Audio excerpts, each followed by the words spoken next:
Before you watch the video, please hit the subscribe button and the bell icon so you will be updated with the latest video. Brad Charlie Iwinyo, kinasing-kasing kami nga magadapit kaninyo og sa pagpanghinaot nga nakamo sa kabaskog sa inyong mga panglawas nga magamit nato sa pagtimbang-timbang nini makamaturan nga makapaghatod ka nato sa kaluwasan nga gitulo ni Master Ikaramo pa din sa mga abong gitulo kaninyo sumala lamang sa mga nakasulat sa Biblia. Kung may basahan man nga referensya nga gibasa nga gitugot ni Master Ikaramo, igamit kini dili para sa pagsupak sa Biblia. Og nining tungora among mainitong pagpangamusta sa tanan mga kaigsunan sa nagakalilaing dapit, ilabi na diri karon sa mapatalingugon sa mga kaigsunan dinhi sa Dipolog. Kumusta kanining tanan? Ilabi na sa mga chapter president sa nagakalilaing usab nga dapit, din kanunay sila nga nagsuportar sa ilang giangkon nga radio station para maialagad ang maong programa. Og labi na sa PBCM compound sa ilang malutayon nga paghatag og suportar para gyapon sa pag-alagad niining atong mga gihimo karon nga mga pagpamatuon. Og sa gyapon atong gipahinumdom nga dili nato pagkalimtan ang atong pagtambong sa konferensya sulod sa usa ka tuig tulo ka hugna na ay Disyembre 29, na ay Agosto 19, na ay Marso 10. Kana ang atong pagabantayan.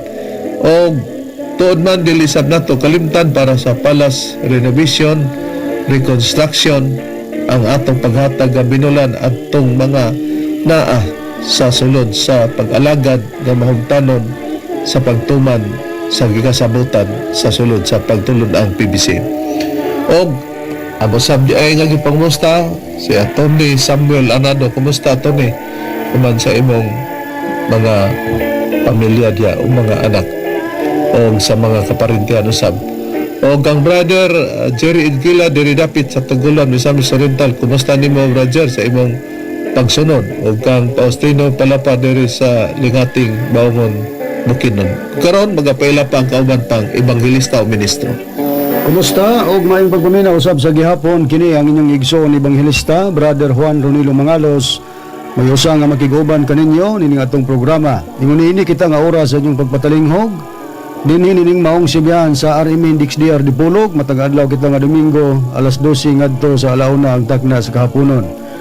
Mabati usab dinhi sa RP Index KD Dipolog ang atong programa, mga kaigsonan. Magsugod kita alas 6 ngadto sa alas 7 ang takna sa kagabion, matag adlaw Domingo. Ug ang programa sa PBCM nga mga langit ng lamdag sa kinabuhi, mabati na kinis 23 ka mga radio station Visayas ug Mindanao. Dinhi sa Cebu City sa DYLA alas 11 ngadto sa alas 12:15 ang takna sa kaudtohon. Dinhi sa Toledo sa DYHR Shine Radio alas 6 ngadto sa alas 7 ang takna sa Kabuntagon, matag adlaw Domingo. Dinhi sa Butong Pinamungahan, Cebu sa DYRR Radio natin alas 12 ngadto sa launa ang takna sa kahaponon. Dinhi sa Surigao City sa Real Radio alas 12 ngadto sa launa ang takna sa kahaponon. Dinhi sa Bayugan City sa City FM alas 8 ngadto sa alas 9 ang takna sa Kabuntagon, ug masubli kini sa hapon ngadto sa gabi alas 5 ngadto sa alas 6. Og dinhi sa Butuan City sa Radyo Pilipino alas 11 ngadto sa alas 12 ang takna sa kaudtohon, matag adlaw Domingo. Sa probinsya sa Bukidnon, mga kaigsunan, mabati usab dinhi sa Valencia City sa Power Radio alas 3 ngadto sa alas 4 ang takna sa kahaponon. Dinhi sa Malaybalay City sa RM Index MB alas 12 ngadto sa launa ang takna sa kahaponon. Mabati usab dinhi sa FM station sa IFM dinhi sa Valencia sa mauragyapon nga oras. Dinhi sa Manolo Fortich Bukidnon sa radyo natin alas 5 ngadto sa alas 6 ang takna sa kagabion, matag adlaw Domingo. Dinhi sa Iligan City sa Radyo Bandira alas 3 ngadto sa alas 4 ang takna sa kahaponon. Dinhi sa Pagadian City sa RM Index PR alauna ngadto sa launa imidya ang takna sa kahaponon. Dinhi sa Calamba, Misamis Occidental sa DXMM FM alas 6 ngadto sa alas 7 ang takna sa Kabuntagon, matag adlaw Domingo. Og dinhi usab sa Cagayan de Oro City, mabati usab mga kaigsunan og sa Misamis Oriental sa Digsario Radio Ultra alas 10 ngadto sa alas 11 ang takna sa Kabuntagon, matag adlaw Domingo. Dinhi sa Villanueva, Misamis Oriental sa Cabuses Power Radio alas 7 ngadto sa alas 8 ang takna sa kagabion. Dini sa Balingasag, Misamis Oriental sa Bay Radio Waikurat FM alas 7 or alas 8 ngadto sa alas 9 ang tagna sa kagabion matag adlang Domingo ug dinhi sa Ingog City sa Real Beat Radio alas 6 ngadto sa alas 7 ang tagna sa kabuntagon matag adlang Domingo. Ya kung gusto magpadangat sa mga pangutana i-text lang kami sa mga numero sa Globe 0917-811-8882. O kumusta diay sa mga PBC Women's Group o sa pagdumala sa Presidente Madam Gaga Eugenio. At sabi kumusta atong igsoon Brother Rogelio Jun Ibanez dinis sa Toledo sa Shine Radio. O katong higala usab Brother Richard Sandigan dinis Malanang upon Misamis Oriental. Atong igsoon usab Engineer Brother Derwin Mangalos ug sa imong pamilya. Chapter President dinis sa Toledo, Sister Vicky Dosina, ingon man sa iyang kapika sa kinabuhi Eugene Dosina, ingon man Chapter President Ranisa Alforque. Kamong tanan mga kaigsunan, dili na namo matasatag sa paghingalan tungod sa inyong kadaghan o mga atong oras limitado man busa kamo nang niana kalakip sa among mga gipanimbayang nga nagsunod karon sa atong programa. Karon sa pag-isgot sa tema, balik ko kamo kang Reverend Charlie. Brad Ronnie, mga mahalamong tigpaminaw magkaigsunan, ang ato daghan mang giluwatang pamahayag ni Mitchell Bendilio nga nagbandilyo diri sa DXKDRP no og aduna sab kitay programa dinhi iya alas 7 ngadto sa alas 8 ngadto alas 6 ngadto sa alas 7 sa kagabion adlang Domingo og may programa sab kita sa dinhi sa DXDRRPN alas 12 ngadto sa alauna kaniadto dinhi siya nagsibya sa samang oras nga iyang gisibyahan diri sa mong radio station pero nilayas naglain siya diri musa ang ato naman nga mga pagpamatod kwaon lamang nato sa iyang mga giluwatang pahayag kay ang ato kunong gibuhat nga ang Espiritu Santo dili kuno mao nga gihimo kuno nato nga tubig dili kuno na mao nga but niyang ipalutaw nga ang Espiritu Santo dili tubig kay atong ipasabot nga ang Espiritu Santo nagasimbolo og tubig matod pa niya nga kini daw makalibog kunong atong gibuhat busa dinhi adunay iya dieng mga paghubad-hubad para i-correction sa atong mga pagpamatuod atong pamation badron mga kaygalaan para dili mo makaingon nga nagtumo-tumo mi kay moingon bitaw ni siya nga basta daw makabaton lagi ko ng piki nga Espiritu Santo mut niya ipasabot nga mupaka gyud mi kay minigon dili man siya mo ipiki di ang pamatod ya kung dili mapamatud-an namo dili gyud mi makaingon o kamo makaingon dili gyud mi makaingon unang-una nga kami nagmakakoy dili pod mo makaingon nga kami nagmakakyapon kung mapamatud-an niya ng bahina o kung siya dili piki kinanglan dili mo paka kay ang piki mara may mupaka sa pangatarungan atong ihatag ang pagpamatuod sa iyang katarungan nga dinhi nato ipasikad ang mapagtubag bradron.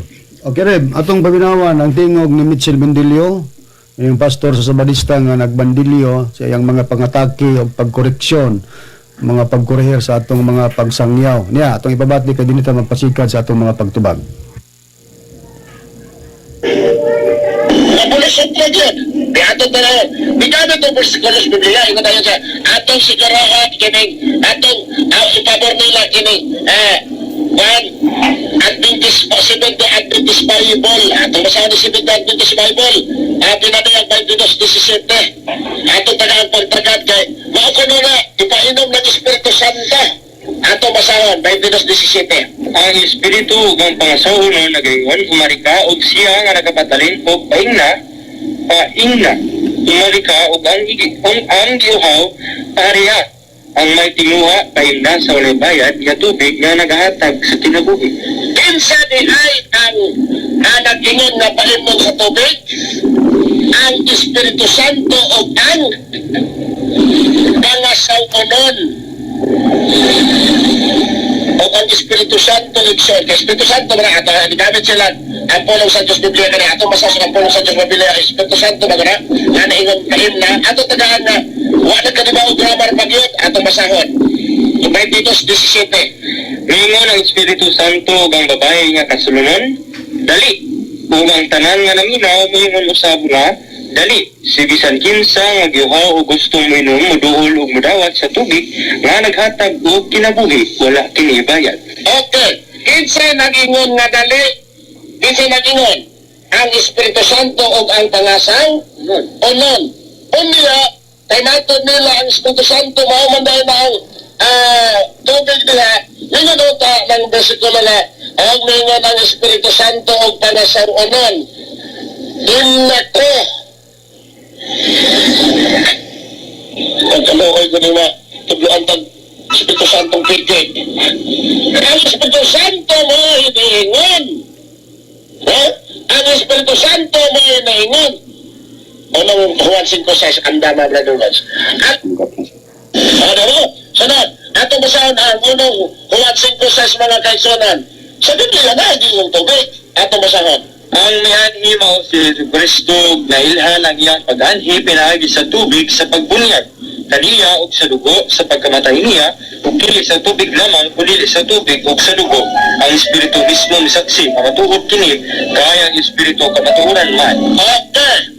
Kinsa diani uban sa tubig? Si Ginoong Jesus. Nauto nga pag-ato niya sa tanaw sa atabay nga sa Juan 4 nga ningon si Ginoong Jesus nga kung nahibalong pagka kinsa na nga yung tubog tubig iyong ta ka magtumili ni hini. Atong basahan ng Juan 4 versikulo 7 ka magsugod. At Ato sang ipos kadiyot bradron, iyang basahon daw ang Juan, Kapitulo 4. Matod pa niya, magsugod ta sa city. Kay si Kristo, iyang gipamatud-an, nga mao daw kini ang atong Ginoong Hesukristo, nga mianhi pinaagig tubig ug dugo. Nga, matod pa niya, basta kuno makabaton tag Espiritu Santo nga piki, wrong grammar gyud kuno ta sa pagsabot niya na. Nakaron, iyang gipamatuod nganong wrong grammar ni. Kay di man siya mosugot nga ang Espiritu Santo tubig. Kay si Kristo man kuno ang mianhi pinagig tubig ug dugo. Dayon iyang basahon ang Juan Kapitulo 4 magsugod daw sa bersikulo 7 ato ipadayon brodron. Okay rin, basahon na to, kining iyang gigamit nga teksto, Juan 4:7 gingon. Og diha usa ka babaeng Samarianhon nga miabot aron sa pagkalos og tubig. Oh, mo na iyang gipasabot na mo na sugod lugar nga iyang pagabasahon brodron hangtod sa tumoy atong ipadayon ning imong gibasa brodron pero dito ta magkuha sa ilang ipahayag. Okay rin, sige, pamation ta ang iyang mga pamahayag ni Mitchell Bendilio. unang Juan 5:6 ang dama na doon. At ano mo? Sunod. Ato basahan ang unang Juan 5:6 mga kaisunan. Sa Biblia na yung tubig. Ato basahan. Ang mianhi mao si Kristo na ilhan ang iyang pag-anhi pinaagi sa tubig sa pagbunyag kaniya ug sa dugo sa pagkamatay niya ug dili sa tubig lamang kundi sa tubig ug sa dugo. Ang Espiritu mismo misaksi nga matuod kini kaya ang Espiritu kamatuoran man. Okay. Kinsa diani uban sa tubig? Si Ginoong Jesus. Nauto nga pag-ato niya sa tanaw sa atabay nga sa Juan 4 nga ningon si Ginoong Jesus nga kung nahibalong pagka kinsa na nga yung tubog tubig iyong ta ka magtumili ni hini. Atong basahan ng Juan 4 versikulo 7 ka magsugod. Atong basahan hanto pa ingon sa unahan 4:7. O kayo sa kababaeng Samarianhon nga miabot aron sa pagkalos og tubig o si Jesus mayon kaniya payimnar ko kaya ang iyang mga tinunan ang ato man sa lungsod aron sa pagpalit o makaon. Ang babaeng Samarianhon mayon kaniya naon sa nga ikaw usa ka Hudyo mihangyo man nga pahimnon ko na usa ka babaeng Samarianhon. Dahil ang mga Hudyo ugod wala may pakikharong sa mga Samarianhon. O si Jesus bitawag kaniya kung nasayod ka pa lamang sa gasa sa Dios o kung kinsa kining nagaingat kanimo pahimnara ako mangayot ka gayud unta kaniya o ikaw katagan niya buhi nga tubig. Kinsa daw tayo buhay ka tubig si Ginoong Jesus. Sunod, pagutana. Ang sunod, patay basa. Ang babae mingon kaniya, Senyor. Ang babae mingon kaniya, Senyor, ikaw wala gani arang ikatimba o gangatabay lalo. asa man imo kuhaa ka ng imong buhi nga tubig. Labaw ka pa ba sa among ginikanan nga si Jacob nga mo'y nagahatag ka na mo naghatag ka na mo nining atabay ug sa tubig niini nag-inom siya ug ang iyang mga anak ug ang iyang mga hayop. Si Jesus pingon kaniya ang tanan nga magainom nining tubig nga pag-awhawon pag-usab. Apan bisan kinsa nga magainom sa tubig nga akong igahatag kaniya, dili na kayo pag-awon kaya ang tubig nga akong igahatag kaniya, mahimong diha sa sulod niya o sa katubod sa tubig nga magatubo ngadto sa pagkakinabuhing dayon. Kinsay mo hatag sa tubig? Sa Ginoong Jesus. Kinsay mo hatag sa tubig? Sa Ginoong Jesus. Dili kay si Tomas. May timnod. Atong nakita nga paggamit niya sa Juan 4:7 lapos dito sa unahan dayon nga giingog nga dili na gyud pag-auhon ang makainom niining maong tubig kay mahimong mosulod kini diha kadiya og magtubo kini sa sulod niya. Pero ang iyang pangutana kinsay mohatag og tubig? Si Hesukristo. Di wala may lalis na kay si Kristo gyud ang mohatag tubig. Pero ang iyang gipasabot brother nga ang maong tubig nga iyang gikoreksyon diri kanato dili kuno atong magtutudlo nga si Tomas Eugenio. Iya bang giansiran diretso ba? Pero uyon siya nga ang tubig nga ihatag, ang muhatag maos Kristo, pero di lang kuno maos Tomas Eugenio. Niya gawas nga dili mao si Tomas Eugenio, dili pod gyud kuno na Espiritu Santo. Mao na iyang gisgutan. Natong timan-an ipadayon nato og kay dili man day ni Espiritu Santo. Pero ang mohatag og tubig si Hesukristo asa ang mga sitas nga iyang gipares. Wala misupak atong unang Juan, Kapitulo 5, versikulo 6. Wa tay supak, bradron. Tinood ka na, Reverend. Kay si Kristo man gyud ang gisgutan nga miani siya pinagig tubig. Dili sa tubig lamang, kundi tubig og dugo. O, tinood nga si Kristo miyan ni pinagig tubig. O dili lang kay pinagig og tubig, pinagig dugo. Pero siya pod nga gingog tubig nga muan ni, muhatag pod siya og tubig. Pero si Bendelio, di mo yon. Nga ang tubig nga ihatag, mao si Tomas Eugenio nga ang atong gipailang katumanan sa Espiritu Santo. Sa laktod nga pagkasulti, bisag dili pa niya giansiran ang ngalan, dili gyud na mao daw ang Espiritu Santo. Nakaroon ato ipadayon, kaya di man mao ang Espiritu Santo. Pakireb ni atong ipadayon ng pagpaminaw sa iyang tingog ni Mitchell Bendelio, Pastor sa Sabadista. Unsa man ang tubigan pinadayan 22 versikulo 1. Dayag 22:1. Masakit ka ng tubig, masakit ka sa saan? Inna ang tubig. Inna natos na masiyahan niyo? 22:1. Basa. Unya iyang gipakita kanako ang suba sa tubig nga naghatag sa kinabuhi nga matin-aw murag kristal nga nagagula gikan sa trono sa Dios o sa trono sa Kordero. Asa ka ng tubig, Brother Gods? Ikan sa trono sa Dios. Diyos. Mao nagtubig nga naghatag kinabuhi. Kung nagpasalit ni Kristo nga katungod-tungod niya, magkamuhatag siya tubig nga kinamahatag o kinabuhi, ikan sa trono sa Diyos. Dili ikan sa San Antonio Hasaan. Nakita nato nga kadtong tubig nga iyang gibasa sa Juan Kapitulo 4 versikulo 7 hangtod nga gipadayon niya pagbasa tapos sa versikulo 15 iyang gitugbangan nga maunang tubiga nga murag kristal sa 22:1 sa pinadayag nga si Kristo ra gyud daw gyud mohatag niya ng tubiga. Pero dili kuno na si Tomas Eugenio nga nasa saan.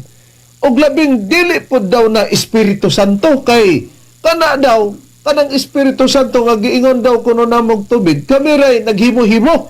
Unsay priba atong tapokon tanan ang iyang istorya, brodron. Okay, Reb, atong paminahon ang iyang tingog na pod nga kanang atong giingon nga kanang Espiritu Santo nagsimbolog tubig. Ato-ato ra kuno na. Unya, para niya makalibog kuno nang ato ang pagwali nga atong giingon kanang Espiritu Santo tubig, atong ibabati ang tingog. Tawagan niya, gitag na, unya ang katawanan mga kaigsunan na apay, ila na po na, gihimo nga ang Espiritu Santo. Wala kitay supak. Kung moingon siya nga si Kristo, ato bang nadungog na doon, nga si Kristo gid kuno ang maghatag og tubig. Mao na iyang interpretasyon. Pero kay maghatag magtubig, dili siya mosugot nga katong tubig nga ihatag ni Kristo mao ang Espiritu Santo. Dili pod siya mosugot nga nga ang tubig Espiritu Santo kay ngano katong babae nga nagkalos sa maong tubig, katong tubig kung makakalos dili na gani kunoahon ang tao kung makainom na ng tubiga kay katong tubig daw kung mosulod na to katong tubiga magatubo man to katong tubiga dili na kunoahon kay mahimong usa ka tubod diha sa sulod lugar niya kung makainom siya ng tubiga magatubo ngadto sa pagkinabring dayon sumala sa Biblia nya ningon man ang babae mingon kanya senyor sa 4:15 lugar sa Juan hatagi ra ako niya ng tubiga aron dili na ko uhawon ni moanhi pa dinhi aron sa pagkalos di sa ato pa si Kristo gyud ang matag og tubig pero unsay ang gi pamatuod kana ko nung tubig dia kanang tubig nga dili gikan sa saan tubig kuno na nga murag matinaw murag kristal nga nagagula gikan sa trono sa Dios o gikan sa trono sa Kordero. Pero kining tubiga usara ni dito sa iyang gibasa sa Juan 4:7 hangtod sa 15 wala tay lalis bradron. Tinuod. Di ba? Oh, tinuod. Nakaron ingon siya nga dili po ni Espiritu Santo kay gihimo maguno nato ang Espiritu Santo nga tubig. Boy no. Arita ni Kristo bradron. Kay may kunog nag-ingon ang Espiritu Santo nga imna ko grong mura na lugar tag nagrong-grong ni ana og sa sakyanan pa nga tingog. Unya kay di man grong-grong nagisgot tag sakyanan sa pagpahayag man pagsabot wrong grammar kuno ta. Amo ni iyang giingon. Nakaron atong tan-awon. Admitado siya nga si Kristo mao ang mohatag sa tubig. Pero dili ang Espiritu Santo kay gihimo kuno nato ang Espiritu Santo nga tubig. Pagkonklusyon ni ining tanan si Kristo ba nag-ingon nga ang iyang ihatag nga tubig bradon dili Espiritu Santo matag pa ni Mitchell Bendilio. Okay diya, atong kahagbahayag ang atong Ginoong Hesukristo. Mulugar gini nga kinis Bendilio nagbinot-bot gini siya ning iniyang pamaagi. Iyang koreksyon lugar kuno nato. Pag ingon niya watas grammar, ikaw may was grammar kung ato mang i-grammar ang mga sistema sa pagpamatuod. Ano? Tungod kay mismo nga atong Ginoong Hesukristo mo'y namulong nga ang tubig nga iyang ihatag. Admitado man siya nga si Kristo gyud may mohatag. Admitado kayo nabati natong iyang tingog. Walay lain nga ihatag ni Kristo ang tubig nga gipasabot mao ang Espiritu Santo. Niya basahon ako. Juan Kapitulo 7, versikulo 37 ngadto 39 rib akong basahon giingon. Agunya sa katapusang adlaw, ang labing dakong adlaw sa fiesta, si Jesus mitindog ug misinggit nga nag-ingon, "Kon adunay taong giuhaw, umari siya kanako og uminom. Sa mosalig kanako sumala sa gingon sa kasulatan, gikan sa iyang kasing-kasing mudagayday ang mga sapa sa tubig nga buhi." Agunya nagsulti ni ini og unya siya nagsulti ni ini ang atong Ginoong Hesukristo labot sa espiritu nga pagadawaton sa mga misalig kaniya. Busa ang iyang giingon aghat bradron ni Kristo nga ang giuhaw umari kay paimnon og ang iyang gihatag nga ipainom ang tubig nga naghatag og kinabi nga matupan niya nagsulti siya nini labot sa espiritu og maoning tubiga nga giingon ni Bendilio nga mabasa sa pagpangayo sa babae gikan sa sugod sa Juan 4:7 hangtod sa 15 bradron, di ba? Tinuod ka na. Og mao pud ning tubiga nga iyang gingon nga si Kristo gyapon mao'y mohatag sa tubig lagi pero dili kanang Espiritu Santo nga naa sa saan. Kay di pud lugar si Tomas Eugenio ni unya gawas ni ana di lagi pud na Espiritu Santo kay kita mo kuno naghimo-himo nga ang Espiritu Santo gihimo natong tubig. Ang iyang gingon ang pinadig 22:1 nga katong tubig nga murag kristal pero si Kristo ra gyapon mohatag niya na, di ba? Mao na iyang giingon. Watay supak niya na. Wala gyud. Nakaron kay si Kristo may mohatag sa tubig. Nagsulti man siya sa kahulugan bradron. Ngaon sa man ang iyang gisulti mahitungod sa kahulugan sa tubig nga iyang ihatag. Gitin-aw ni Kristo Reverend nga kanang iyang ihatag nga tubig ang gipasabot niya na mao ang Espiritu Santo. Nganong ningon man kag Espiritu Santo bradron nga sa gibasa ganinan nimo sa pagpahayag mauman ang gitawag og espiritu. Piho ba nga ang espiritu nga gipasabot di nga tubig nga ihatag ni Kristo nga mo'y giingon ni Mitchell Bendilio nga si Kristo ra ang matag niya ng tubig, di lang siya mooyon nga Espiritu Santo ni. Kini ba gyud Espiritu Santo kining gisgutang espiritu? Piho, Reverend. Gamit taglaing version, bisan pa kini silang mga sabadista, ila man ning prinsipyo. Atong gidawat ning prinsipyo nila kay mamampoy husto sa gitudlo ni Master nga ang kasulatan ni Tandi sa laing kasulatan.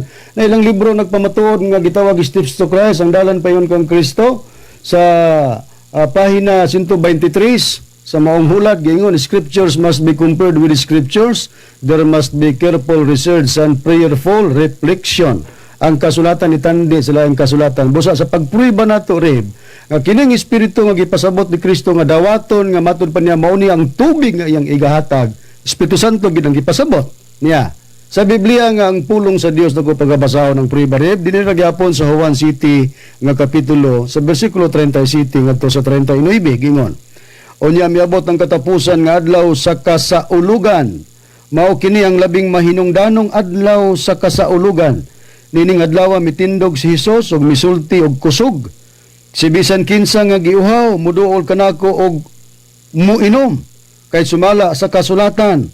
Si bisan kinsa nga magtuo kanako mudagayday gikan sa iyang kasing-kasing ang tubig nga nagahatag og kinabuhi. Ang buot ipasabot ni Hesus sa tubig nga nagahatag og kinabuhi mao ang Espiritu Santo. Unya, katong giingon niya bradron nga gihimo kuno nato nga ang Espiritu Santo tubig unya makalibog. Pero nagingon siya nga ang kahulugan sa tubig nga gipasabot niya katong tubig nga murag kristal, katong kaluson sa babae nga tubig nga magasulod og magatubo. Musulod itong tubiga sa tao bradron kay giingon man nga ipainom man ang Espiritu Santo unya katong iyang giingon nga si Kristo mohatag sa tubig, di man kuno Espiritu Santo tinodtong iyang giingon ba doon? Dakong bakak, Reverend, kaysa amala sa atong nabasa, ang Espiritu Santo giingon ni Kristo nga tubig ug mauning iyang gihatag. Busa tanan nga mga pagsupak ni Bendilio sa atong presentation nga gingan pagitag wrong grammar pagita, unya makalibog kuno ta, unya unsa patong iyang gipang istorya nga atong nabatian, wa gyud mo tukma tungod kay ang Biblia nga atong gibasa napiho nato nga ang tubig nga gipasabot nga ihatag sa atong Ginoong Hesukristo mao ang Espiritu Santo. Di nakita nato mga mahal lamang tigpaminaw bisan klaro na lang nga nangoreksyon ko no pero siya mo day koreksyonanan. Miabot naman ang oras sa ngalan na labang sa among magtutudlo. Pasubon ako sa ngalan na lamang sa magtutudlo Master Tomas di Ihon Senior among ipanghinaot nga nalamdagan kamo sa makamatoran sa among pagtubag sa pamahayag ni Mitchell Bendilio. Kini ang inyong alagad, Evangelista Reverend Charlie Ivinyo ug sa ngalan sa kauban nga Evangelista o Ministro. O kinusab ang inyong igsoon Evangelista, Brother Juan Ronilo Mangalos kami mingon hangtod sa sunod higayon sa samang takna o samang istasyon. Daghang salamat sa inyong pagpamilya.